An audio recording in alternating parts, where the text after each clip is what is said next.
आज का दिन। दोस्तों, आज रासायनिक युद्ध का शिकार हुए पीड़ितों की याद के दिन के रूप में मनाया जाता है।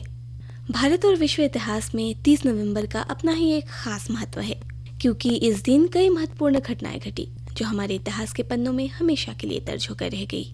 उन्हीं में से कुछ महत्वपूर्ण घटनाओं के बारे में आप सभी सुनने वालों को हम जानकारी देंगे। 1872 में आज ही के दिन आधिकारिक तौर पर पहला अंतर्राष्ट्रीय फुटबॉल मैच खेला गया था।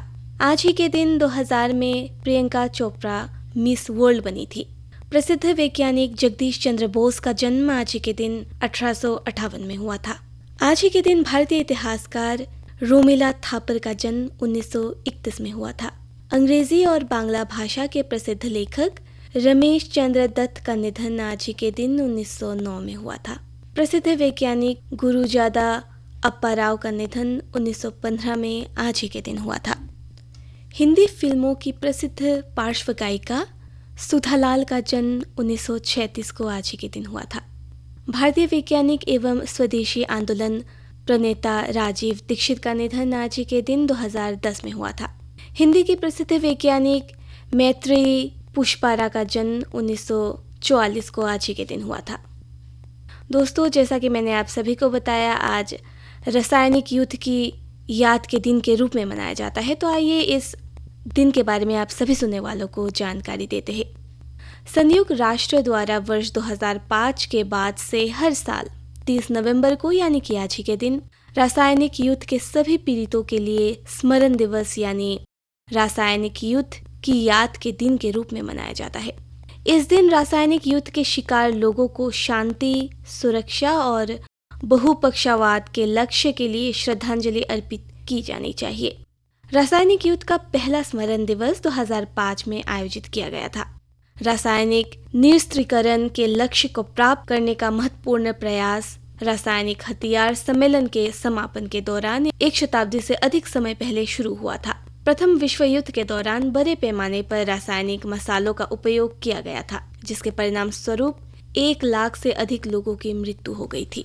तो दोस्तों, ये थी थोड़ी सी जानकारी रासायनिक युद्ध की याद के दिन के रूप में। जैसा कि मैंने आप सभी को बताया है कि मनाया जाता है, आखिर ये क्यों मनाया जाता है, इसके इतिहास के बारे में थोड़ी सी मैंने आप सभी को जानकारी दी। दोस्तों, अब बात करते हैं मशहूर वैज्ञानिक जगदीश चंद्र बोस के बारे में, जिनका आज ही के दिन जन्म हुआ था। जगदीश चंद्र बोस का जन्म 30 नवंबर 1858 को बंगाल में हुआ था। इनकी माता का नाम बामा सुंदरी बोस और पिता भगवान चंद्र थे। वो एक प्लांट फिजियोलॉजिस्ट और भौतिक विज्ञानी थे, जिन्होंने क्रेस्कोग्राफ का आविष्कार किया था, जो पौधों की वृद्धि को मापने के लिए एक उपकरण है। उन्होंने पहली बार ये प्रदर्शित किया कि पौधों में भावनाएं होती है।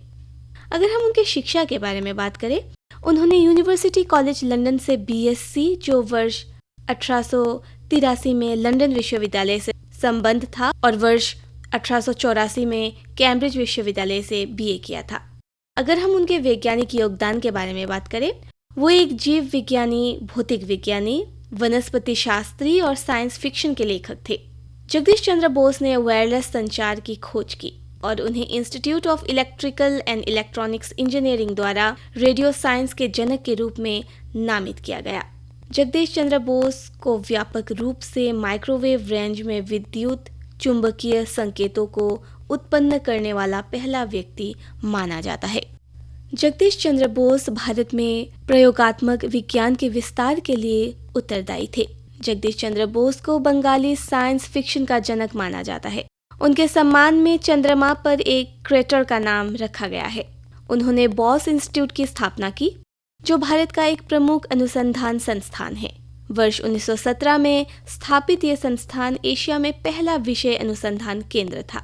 उनकी पुस्तकों में response and the living and non living, जो 1902 को आया था, और the nervous mechanism of plants, जो कि 1926 में आया था, शामिल है। अगर हम उनके मृत्यु के बारे में जानकारी दें, 23 नवंबर 1947 को बिहार के गिरिडीह में उनका निधन हो गया था।